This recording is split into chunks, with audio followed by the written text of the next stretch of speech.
मैं करता वही हूँ जो मुझे पसंद। मैं करता वही हूँ जो मुझे पसंद है। माना कि मेरा उम्र अभी कम है, मगर मेरा हौसला बुलंद है।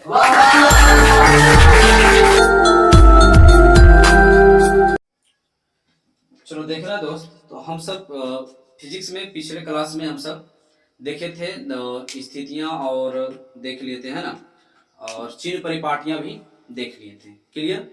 तो आज देखते हैं कि इसका पहचान, और पहचान में देखते हैं इसमें न्यूमेरिकल वगैरह पूछा जाता है। तो इसके बारे में बहुत सिंपल सा है, आप केवल ध्यान दें, है ना, बस बहुत ही आनंद आएगा। केवल आप समझने का प्रयास करें। तो जरा ध्यान देना क्या है कि बीम, बीम मतलब क्या होता है भाई साहब? वस्तु ही होता है। आप वस्तु को यू से सूचित करते हैं। किससे करते हैं? यू से। और प्रतिबिंब को वी से, फोकस को एफ से, और वक्रता केंद्र को आर से, और वक्रता त्रिज्या को आर से, और वक्रता केंद्र को सी से। तो ये सब तो आप जानते ही होंगे, पिछले क्लास में अगर देखे होंगे तो ये सब तो आप जानते ही होंगे। केवल आप इसमें नया क्या देखने के लिए मिला कि बीम बोले तो वस्तु को सूचित किससे किया जाता है? यू से, और प्रतिबिंब को सूचित किया जाता है भी से। तो न्यूमेरिकल बनाने समय यही सब आपको ध्यान में रखना होता है। तो चलिए हम एक यहाँ पर देखते हैं जो ऑब्जेक्टिव प्रश्न में बहुत फिक्स होता है, लेकिन हम कहेंगे आप उसको देखें और आप याद कर लें। लेकिन आप याद कर लेंगे फिर भी हम अभी यहाँ पर 2-3 प्रश्न आपसे करवाएंगे। हम विश्वास है अगर आप समझ गए तो अच्छी बात है, नहीं तो आप गलत ही कर पाएंगे। तो होता क्या कि सब रट के जाता है, रट लेता है तो सोचता है यार दर्पण सूत्र हम तो रट लिए थे, अब आया कैसे, अब मारे कैसे, गलत चल गया, समझ में ही कुछ नहीं आया कि क्या वहां पर कैसे दिया था। आप सभी को दर्पण सूत्र पहले आप देखें, सब कोई दर्पण सूत्र एकदम रट लेता है और याद करता है। दर्पण सूत्र, तो दर्पण सूत्र क्या होता है भाई साहब? दर्पण सूत्र यही होता है 1/f बराबर 1/u प्लस 1/v, है ना, ध्यान से। तो दर्पण सूत्र यही होता है। क्या होता है? यही आपका हो गया दर्पण सूत्र भाई साहब। ये क्या हो गया आपका? दर्पण सूत्र हो गया। यही आपका क्या है? दर्पण सूत्र है। एक बार जरा ध्यान से देखें कि दर्पण सूत्र एकदम ऑब्जेक्टिव में फिक्स से पूछेगा ही पूछेगा कि दर्पण सूत्र आप बताएं। तो 1/f बराबर 1/u प्लस 1/v। आप एकदम ध्यान से अभी इसको देख लें कि दर्पण सूत्र का फॉर्मूला क्या होता है? 1/f बराबर 1/u प्लस 1/v। लेकिन हम आपको इस पर ऑब्जेक्टिव कैसे कैसे पूछा जाता है उसका तरीका हम बताएंगे। जो एग्जाम में पूछा गया, पेपर में जो पूछा गया, उसका भी हम आपको अभी पर यहाँ पर क्वेश्चन लिखेंगे। आपको पहले क्या करना, आपको अपना मन से सही करना है, गलत तो गलत ही सही, पर टेंशन नहीं लेना, फिर हम बाद में इसको समझाएंगे। वीडियो को रोकना है, पहले अपने मन से टिक मारना है। तो पहले आप यहाँ पे देख लें क्या दर्पण सूत्र 1/f बराबर 1/u प्लस 1/v। कोई दिक्कत यहाँ से नहीं ना? हम आगे बढ़ते हैं। चलो देखना है, आप अभी देखें दर्पण सूत्र देखें। हम अभी आपको कहें कि भाई साहब आप बहुत दर्पण सूत्र को याद कर लें। चलो हम आपको एक ऑफर दिए, यहाँ पर हम आपका हेल्प कर दिए, यहाँ पे हम दर्पण सूत्र भी आपके लिए लिख दिए। तो इसमें इस प्रकार से क्वेश्चन पूछा जाता है, ये हम अपना मन से नहीं दिए, इस प्रकार से पूछा गया सभी प्रश्न पूछा गया है भाई साहब। आप बताइए सब क्या करता है कि दर्पण सूत्र एकदम लिख लिया, याद कर लिया। ओहो, दर्पण सूत्र 1/f बराबर 1/u प्लस 1/v एकदम याद कर लिया बस। लेकिन आप यहाँ पर ध्यान दें और इसमें से टिक लगाने का प्रयास करें। अगर हमारा रोज का वीडियो अगर आप देखते होंगे, फिजिक्स का पूरा वीडियो देखते होंगे, तो हमें विश्वास है आप इसमें से 4 प्रश्न में चारों सही कर लिए होंगे।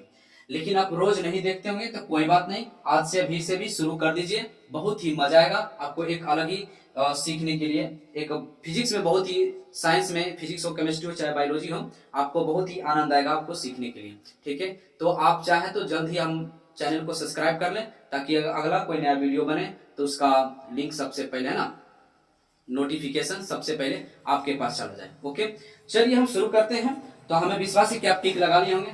यहाँ पे देखिए कि निम्नलिखित, ये पूरा इस जीरो का मतलब है निम्नलिखित में, है ना, निम्नलिखित में दर्पण सूत्र के लिए सत्य है। पहला सवाल क्या है कि निम्नलिखित में दर्पण सूत्र के लिए सत्य है।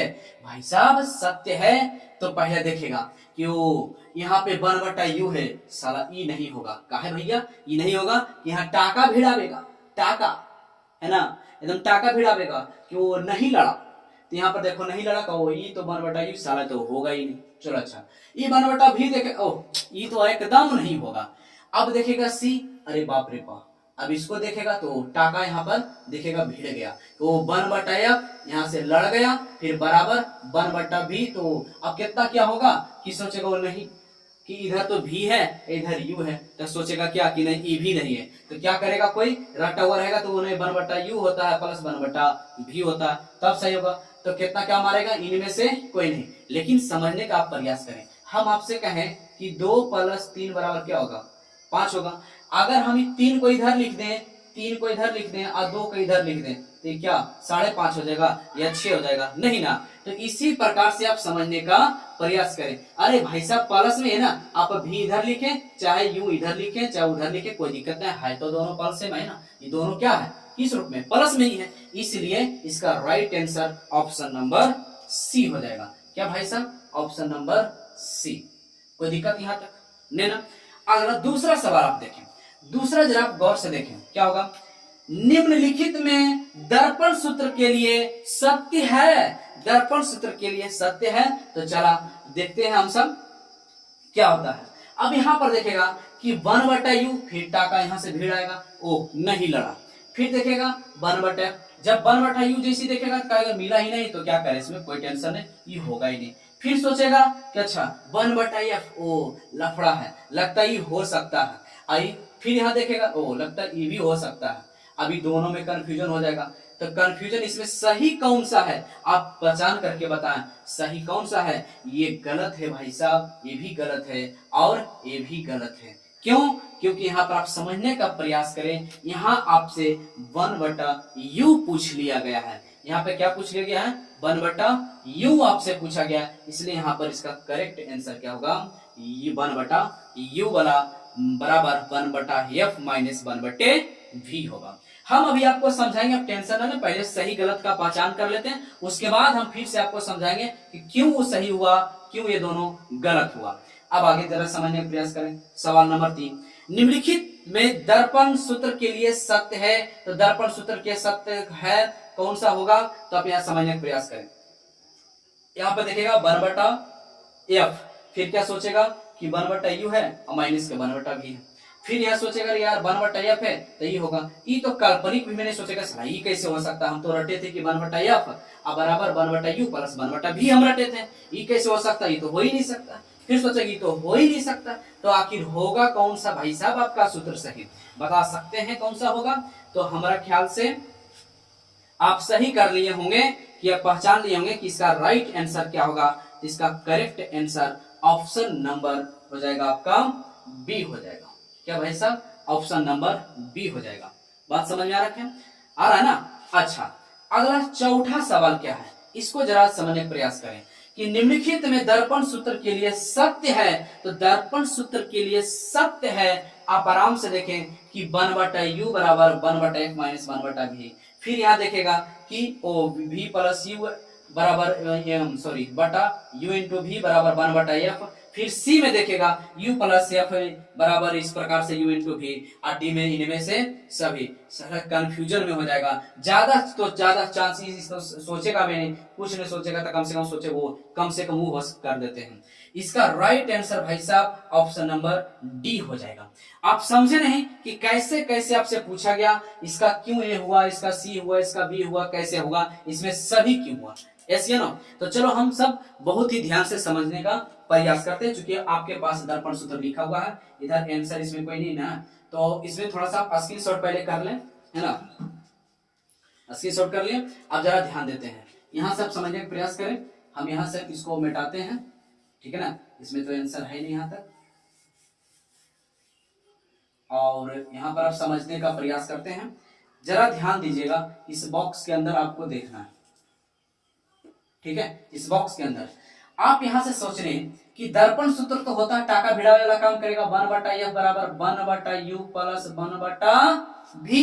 अब सोचे अच्छा, इसमें तो गारंटी है ना कि भाई साहब हम कह दें कि नहीं मैथ वाला कैलकुलेशन पार्ट ये वाला 1/u बराबर आप बताएं, तो हम कहें कि नहीं आप 1/u बराबर बताएं, तो आप सोचेंगे कि भाई ये तो 1/f इधर ही रहेगा, तो इसके साथ जो पूछा हुआ अकेला होना चाहिए, तो उछल के किधर चलेगा इधर, तब माइनस प्लस में है, ये किस रूप में है प्लस में, इधर उछल के आएगा तब 1/v हो जाएगा। तो यहाँ से सूत्र क्या निकला 1/u बराबर 1/u बराबर ये 1/f माइनस 1/v होगा। अब बताएं यहाँ पर ये तो यहाँ पर कोई दिक्कत है, प्लस माइनस कोई दिक्कत नहीं, यहाँ पे देखिए 1/u बराबर क्या हो गया 1/f माइनस 1/v, कोई दिक्कत यहाँ तक समझ में आया कहां से आया। हो सकता है अगर आपसे 1/v बराबर पूछ ले, इसका मतलब अभी कम चला था इधर उछल कर, ये प्लस में इधर उछल के आएगा तब हो जाएगा 1/u माइनस में जाएगा, यहाँ 1/v हो जाएगा। क्या यहाँ तक बात क्लियर?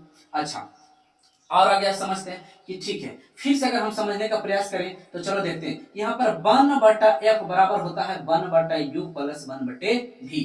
अगर हम आपसे इस प्रकार से इसको ऐसे रहने दें, अगर यहाँ पर एलसीएम ले तो एलसीएम लेंगे तो क्या होगा u इंटू v, एलसीएम लेंगे तो क्या होगा u इंटू v, u से u मर गया तो यहाँ v बचा, अब प्लस है तो प्लस, v से v मर गया तो यहाँ पे u बचा, u गुना 1 बराबर u। अब देखें यही वाला सूत्र कहीं पर एक देखा होगा कि 1/f बराबर u plus v, sorry v plus u बटे u इंटू v। अब इसमें क्या दिक्कत है, u पहले भी बोल सकते हैं बाद में बोल सकते हैं, प्लस में ना तो उससे कोई फर्क नहीं पड़ता। देखिए ये मिला तो इसके लिए इसका कहेगा अरे बाप रे बाप ऐसे से पूछा जाता है, हाँ भैया ऐसे से पूछा जाता है, तो कोई दिक्कत यहाँ तक नहीं ना दोस्त।